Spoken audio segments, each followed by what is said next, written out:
All right, so I have been on, well, I was going to say vacation. I've been working, and I haven't been able to play Magic for weeks now. Came back to find out that somebody caught up to me, and Dots was at 29. Well, I'm not catching that crazy dude, but I kind of wanted to get ahead of the person who caught up to me at 7, so I am now at 8 wins. I actually had played against Dots in a game um, earlier and managed to beat him pretty well. But uh, but I don't think anything slows that guy down. So just winning a game against the guy is no skin off his nose if he's got that kind of time to play. So meanwhile, what changes have I made to the deck? Well, I have made a few. I'm not sure exactly what the last list was, but I believe the last list had Expedition Map and Vedalken Shackles, both of which I've removed. So Expedition Map turned into Painful Truce. I could 3 mana draw a land of my choice, or 3 mana draw 3 cards.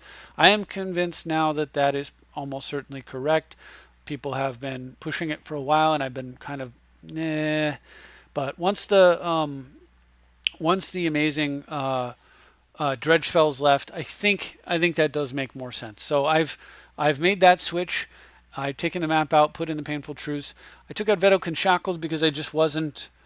To be perfectly honest, it's just there's hard to find a game that you win with Shackles that you wouldn't have won anyway with Breya, and so it just didn't feel like it had a place in here. I certainly really like the card, and it's certainly a great card, but I just don't like. I just don't see. I'm not seeing enough. I'm not feel like I'm getting enough value out of it. I feel like I'm getting redundant value. Like, boy, this would be great if I didn't actually, if I actually needed it. I don't, but I can tell how good this would be if I did. That's not really the kind of card I want in here. So I took it out and actually put Disenchant back in for its just general flexibility. The fact that all the good decks do run at least the Moxes, so there's going to be a target in every deck of some sort, and then that gives you a little extra defense against green, because I don't really particularly care for an opponent slipping a carpet of flowers out before I can do anything about it. And Disenchant says that you don't care either, provided it's in your hand or you have a tutor to go get it. So I made that switch. I think I'd rather actually have, and this is the crazy thing about the format. I think I'd rather have Disenchant against green than I would have the Vedalken Shackles. So there you go. What else? I have also changed out. I put Hymn to Torok in, and I put in Misdirection. I took out Memory Lapse, which was for winning counter wars, but then I'm putting counter spells back on my opponent's deck. I just turned Memory Lapse into Misdirection. I think that just makes a heck of a lot more sense.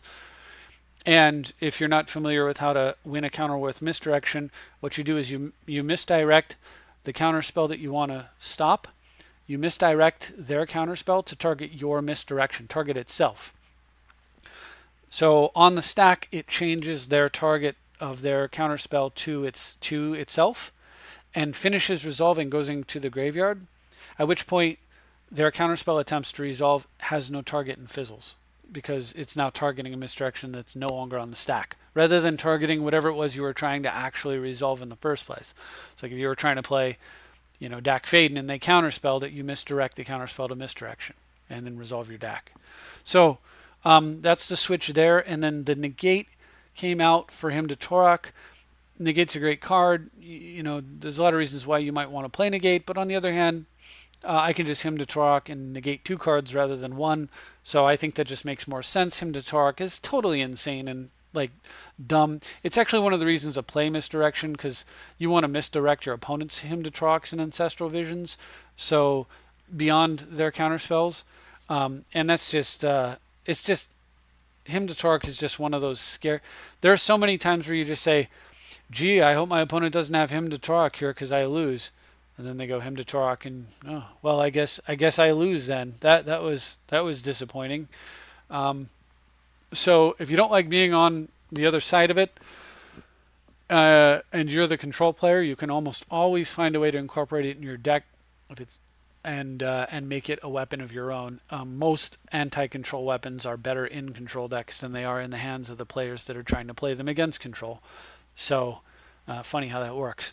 Anyway, so Hymn to Torok's back in, or now in, And that's about it. Oh, I did switch into full snow-covered islands for my lands rather than a mixture of two snow and two regular um, because the best deck that has the Mana Flare card is going to be using Scrying Sheets so that it has the advantage in the mirror, which means you need to be using snow-covered islands as many as possible.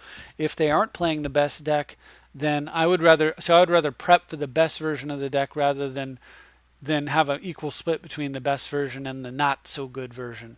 So the best version runs Snow Islands, therefore I will run Snow. But I also have a basic Plains in here, which is something I'm trying out only because with the double white spell there and there, I might actually want to go get it.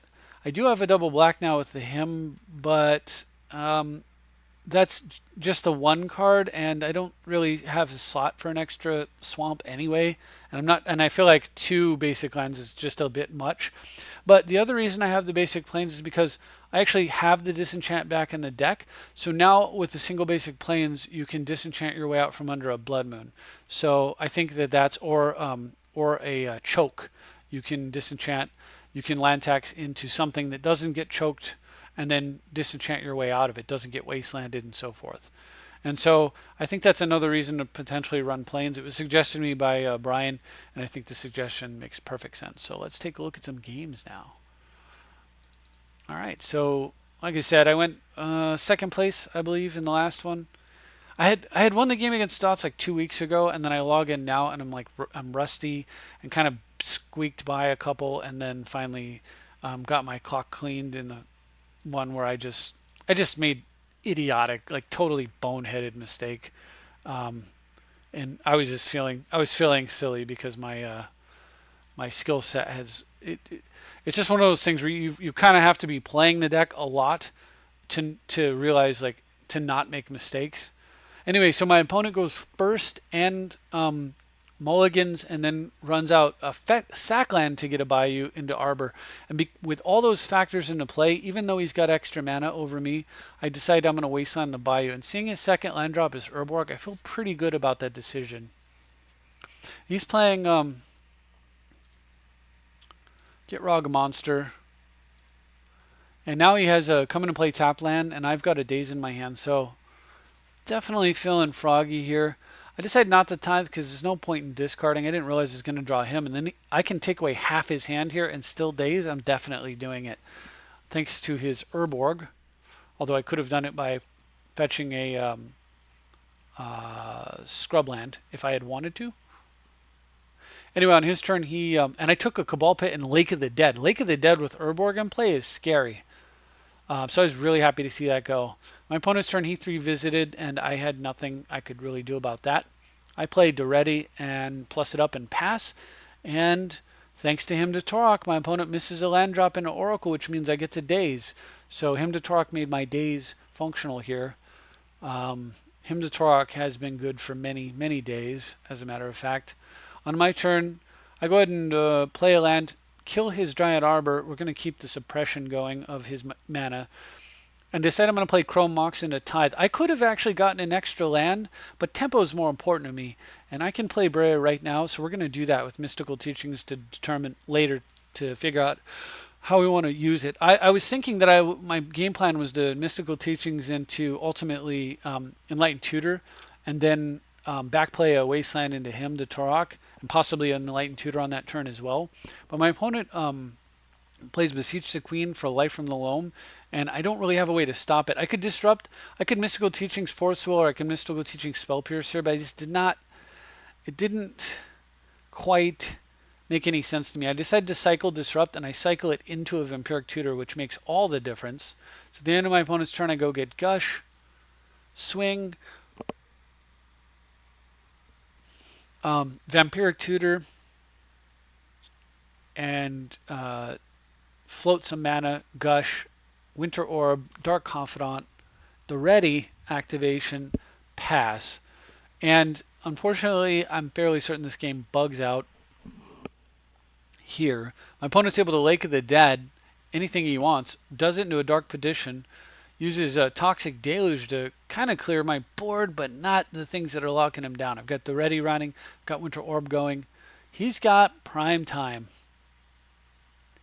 What an absurd card. Dark Depths, Thespian Stage. So he's got the Depths stage combo going, and I'm able to just already his Primeval Titan away, which is like most expensive double rampant growth, but it's still quite good, especially since he's got Ancient Tomb here, so he can actually activate Thespian Stage and make a 20/20, who's indestructible, already can't kill. I, however, have. Oh, I'm sorry, and this is where we bug out. I have Mystical Teachings in the graveyard, so at the end of my opponent's turn, I flashback Teachings to go get Swords of Plowshares. And I do that because I can protect the Swords of Plowshares with the Muddle in my hand. So it's not like he's going to duress the swords out and then use the stage. And so I plan to, I also continue to make tokens with the ready. And unfortunately, you're not going to get to see the end of the game. But basically, what happens is my opponent doesn't even go for stage because he knows I've got the Swords to Plowshares. Eventually, he gets a fetch land out. He gets a Lotus Cobra, plays a fetch land and does nothing. And I have enough mana to be able to deal with Thespian Sage. So I Swords to Plowshares his Cobra at the end of his turn, and then Vampiric Tutor. I untap and cast Crucible Worlds, returning that Wasteland in play from turn 1. And now he can't really do the Thespian Sage combo. And at that, my opponent just scoops. So I ended up Swords to Plowshares. It held off Thespian Stage long enough, and then became useful when I killed his Lotus Cobra. And as it turned out, the turn I swords his Lotus Cobra during his upkeep on that exchange, and when I did, he actually played, because I waited to see what he untapped, and he didn't untap Thespian Stage that turn. So I knew that wasn't his plan, and he actually, after I swords the Cobra, and he hasn't untapped the Thespian Stage under Orb because he had used it for something. He has a fetch land already in play, he has a Lotus Cobra in play, Swords Plowshares Cobra. He draws and plays another fetch land. So he would have had a ton of mana if I didn't swords that thing right there. But I did, and he scooped. Unfortunately, can't show you. Magic Online's back to stupid Magic Bugs Online. All right. Such a great game too. I hope if they just make this interface good. Oh well. Anyway, my opponent's playing Breya. So this is a kind of Breya mirror match, and my opponent wins the die roll. But I've got an extremely good hand. My opponent pulls for turn 2 Cold Steel Heart. My Cold Steel Heart will not allow that. I go ahead and play a fetch land here. On his turn, he plays main phase Ponder into. And I've got Stubborn Denial, but I decided that I was going to hold, and I was pretty sure I was going to get another chance of Stubborn Denial. I Brainstorm in response, fetch away a couple of lands I do not want, and Stubborn Denial, his second Signet / Talisman. So much gas. Very hard situation for my opponent here. He misses a land drop. This is so clutch. And I'm able to get Breya down with Stoic Rebuttal up. But prior to Breya triggering, he casts Dismember. Now I could have Stoic Rebuttaled here, but I'm the control player. I'm not the aggro player. I do not care. I was only playing Breya for tempo purposes to pressure my opponent and give myself the ability to make other plays that would add to the pressure, like Crucible Worlds and Deep Demonic Tutor and such. This is only to pressure my opponent. So he goes for Dak Faden. I Stoic it because Dak Faden is extremely good in the mirror. Attack with 2 Thopters. And decide the play is Demonic Tutor into Jace. And I decide I'm not going to play around Lightning Bolt. I'm going to play the odds that he doesn't have it, first of all, because it mostly doesn't really belong in Brea. That it's just not that good. I don't think. Well, if I thought it belonged in Brea, I'd be playing it. But he does have it, so he kills Jace, but he's down. He loses a card on the exchange. Then he just plays Breya, and then on my turn, with that, I'm going to go get the same backbreaker he tried to use against me. Dak Faden. First, I'm going to tap 3 for Crucible. Then I'm going to replay a land, and I'm going to Dak Breya from his side to mine. And at that, my opponent just gives up. It's just so. This is one of the reasons why Dak Faden is so devastating in the mirror. Not only do you get to take their talismans and signets, but you get to take their commander as well, potentially. It's very hard to deal with. My opponent's just so massively behind here. He just packs it in. But had he not, as you can see, my Breya costs 6, but it's uncounterable. I have multiple lands with Crucible that I'm going to play. Dak Faden gets to throw away lands unless he gets killed by those birds. It's just all bad for my opponent. So a very easy way. It was a very easy win in the Breya mirror because it's not a true mirror. Unfortunately, like I was so excited earlier because I saw somebody playing. I can't remember if he was that Meat Cleaver or Draconis. Let's check. One of the other streamers was playing Breya, not Keep Flying. He actually played the good Breya deck, and you see he does very well. But one of the other streamers was loading up Breya, and he was loading up some garbage. It looked suspiciously similar to what I just played, and I was so bummed because it was like, okay, no, this is game 3. All right. So I'm playing against Serac Dragonclaw. My opponent led off with Floating and Ancestral Vision. Anyway, I was so bummed to see like a trashy Breya deck. My opponent's the other streamers testing with trashy Breya rather than playing the deck, right? I don't even understand the logic behind that at all, but so be it. Anyway, so my opponent unfortunately, he got that turn 2 Sylvan. So he's got Ancestral Sylvan both. And I've got mana problems over here. But I do have the ability to Teachings at the end of my opponent's turn. And he Intuitions in response. He taps out.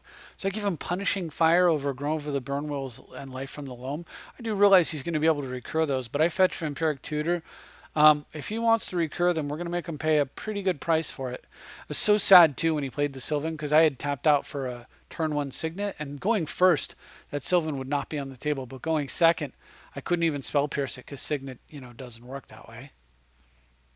All right, so my opponent loams into Dark Depths. He's got half his combo already. For some reason, all of the green decks just have a big thing for loam Dark Depths combo. Fine by me. Anyway, my turn. I'm going to keep using Duretti because while I do plan to ultimate it at some point, first of all, it's an insurance policy against Winter Orb dying to something like Crows and Grip. Secondly, I know my opponent has Punishing Fire in his hand. So on my opponent's turn, he tries to resolve his Ancestral, of course, because he has to. I just plug mana into his Signet and remand it back to his hand. He decides not to float it. He has to discard. So my turn, I go for Artifact Mana. And my opponent responds by casting Beast Within. So I have 1 mana untapped on a Signet, and I pump mana into the Signet and cast Spell Pierce with a red floating.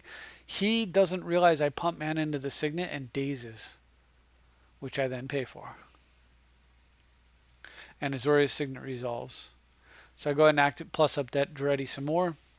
This time I'm going to play Weathered Wayfarer because I have the ability to counter.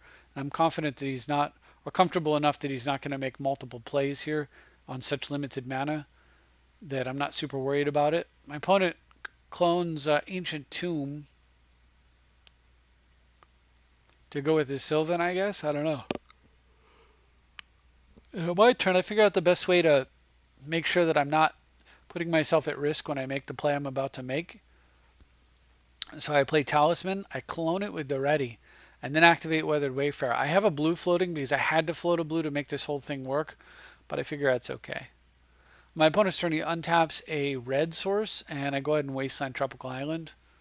And at that point, my opponent just gives up. I realized that he had Vesuva, and he was going to try to loam into Dark Depths and make something happen there, but I just wasn't planning to let loam resolve before I won this game. And with my opponent very low on life, and me having a ton of mana rocks, I'm going to be able to cast Breya and actually activate. I'm going to be able to cast Breya, so counter whatever he does about it, and then counter whatever he does after that. Attack with Breya, hit him for 6 plus 1 Withered Wayfarer is 7, taking him down to 9, and then spend 6 mana and finish him off. And it wouldn't have been that tough to do. So had my opponent Meat Cleaver, he was just too cleaver for his own good, honestly. But had he not given up there, then he would have lost anyway, pretty comfortably. And we move on to game 4 against Nathan Pick something, Nathan Pick, who wishes me good luck. I think unfortunately I didn't even. I was dialed in full steam, like brain on, full magic mode, so I don't even respond to it. I would have liked to have, but it just takes me out of the zone. My opponent is playing Tasigur, so I need to be in the zone. So I'm just gonna blow him off. But he leads off with first turn floating and ancestral vision, so I got to keep track of that. I'm gonna close Tasigur.